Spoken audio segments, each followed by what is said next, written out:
All right, algebra folks, welcome to e-learning. I think this is the first time you guys get to experience the extremely high-tech filming situation that we have going on here, so you're welcome for that. All right, so let's jump in. What we're working on today is solving quadratic equations using square roots. A lot of what we're doing here, most of you guys have already started to pick up along the way, like when we were graphing quadratics, when we were solving polynomials and stuff like that. So I'm guessing that this is going to feel very much like review for a lot of us here.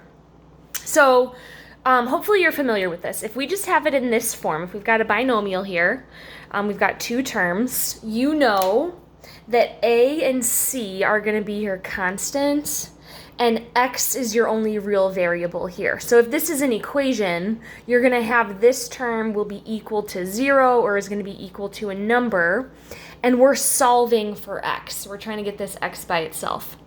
So this statement right here is really all that you need to know to be able to accomplish this.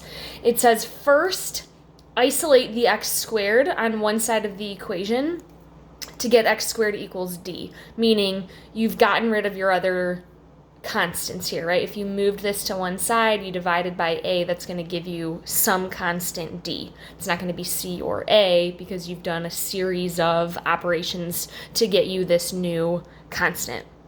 So you're getting x squared by itself, and then to find out what x is, you have to do the opposite. To get rid of this, we'll take the square root to find out what our final answer is. So you're going to get three possible solutions here.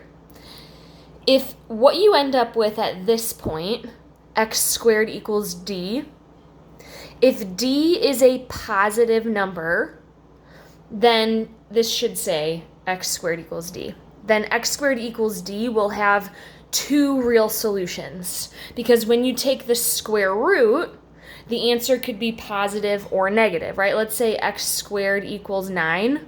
Well, x could be 3, or it could be negative 3, because negative 3 times negative 3 is a positive 9, and positive 3 times positive 3 is a positive 9 as well. So that's one option. If d is 0, think about that. If you take the square root of 0, you're only going to get one answer, and it's going to be 0. But if d is negative, you're going to have no solution, because if I take the square root, let's say this is a negative 9, there is no number that I can multiply by itself and still end up with a negative number, right? A positive times a positive is a positive, and a negative times a negative is a positive. So that's going to give us no solution there. So let's jump in to an example of that with this one. So first, isolate x squared on one side of the equation. So I know this is going to be the first thing that I'm trying to get rid of. I'll do opposite operations to do that. It's a negative, so I'll add 27 to both sides and rewrite everything that I had. 3x squared, this cancels to 0, equals a positive 27. If I want to get this by itself, it's connected by multiplication, so I'll divide. That's going to give me x squared equals 9. And now if I want to find out what x is, I have to do the opposite. So I'll take the square root of both sides.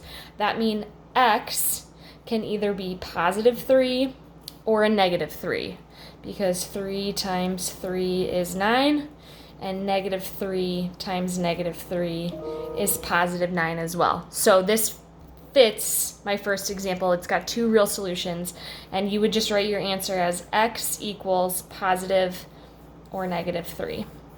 Positive and negative 3 as your final answer.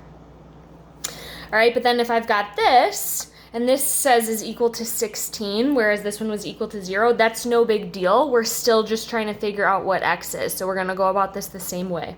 Subtract 11 from both sides. I end up with a negative 5x squared is equal to positive 5. 16 minus 11 is a positive 5. Divide by negative 5 on both sides. You get x squared is negative 1. And then you're going to take the square root of both sides. And hopefully when you get to this point where you see a negative inside the radical, you're going to be like alarmed, because you know that that's not possible. There's nothing that is going to multiply by itself that can equal -1. So your answer for this one is just no solution. All right, pretty straightforward.